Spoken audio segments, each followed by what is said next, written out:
Сәлеметсіздер ме оқушылар? Бұл 3-ші сынып қазақ тілі пәні 103-ші сабақ негізгі және туынды сын есім тақырыбы. Бірінші жаттығу. Мәтінді тыңда. Мұраттың бастауы.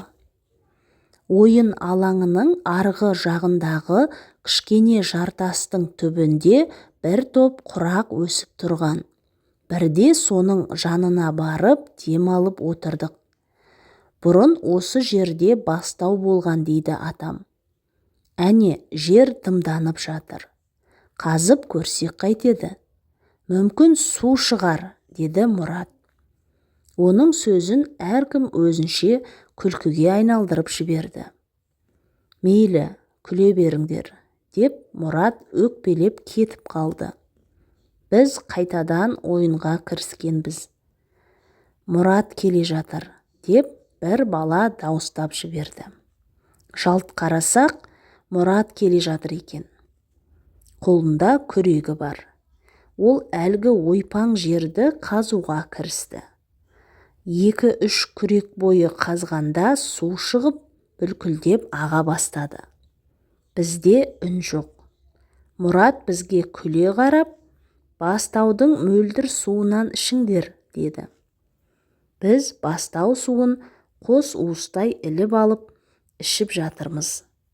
Салқын су қандай тамаша десеңші. Мәтін Нағашыбек Қапалбековтен. Енді мәтін мазмұны бойынша сұрақтарға жауап береміз. Бірінші сұрақ: балалар қай жерде ойнады? Балалар ойын алаңындағы кішкене жартастың түбінде ойнады. Екінші сұрақ: балалар ойнаған алаңда бұрын не болған? Балалар ойнаған алаңда бұрын бастау болған.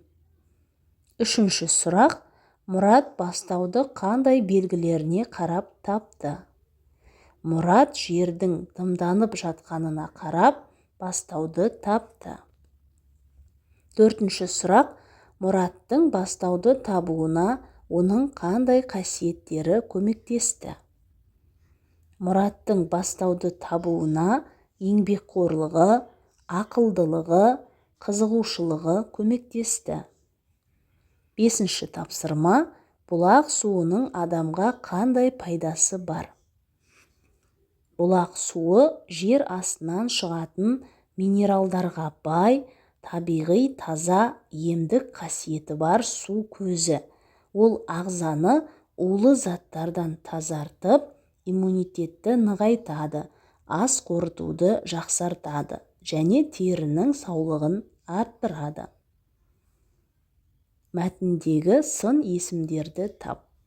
Мәтіндегі сын есімдер: кішкене, ойпаң, мөлдір, салқын. Екінші жаттығу.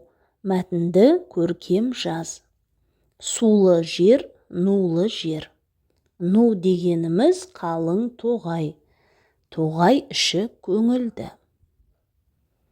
Қарамен жазылған сөздерді сөз құрамына талда. Олар қай сөз табына жататынын анықта. Қарамен жазылған сөздер: сулы, нулы, көңілді. Су түбірі, лы жырнақ. Ну түбірі, лы жырнақ. Көңіл түбірі, ді жырнақ. Бұл сөздердің түбірлері су, ну, көңіл.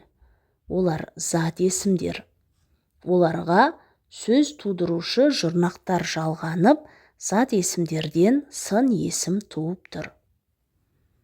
Бұл сын есімдердің құрғақ, қалың деген сын есімдерден өзгешелігі неде деп ойлайсың? Бұл сын есімдердің құрғақ, қалың деген сын есімдерден өзгешелігі: құрғақ, қалың деген сөздер қандай деген сұраққа жауап беретін түбір сын есімдер. Ережені есте сақтаймыз. Сын есім негізгі және туынды болып екіге бөлінеді. түбір сөзден болған сын есімді негізгі сын есім дейді. Мысалы, қалың, әдемі. Түбір сөзге жұрнақ жалғану арқылы жасалған сын есімді туынды сын есім дейді. Мысалы, өнерлі, саналы. Үшінші тапсырма. Берілген негізгі және туынды сын есімдерді салыстырып, олардың ұқсастығы мен айырмашылығын тап. Берілген сын есімдер жаңа, көк, әдепті, сүтті, атақты, жүйрік, көктемгі. Негізгі сын есімдер жаңа, көк, жүйрік.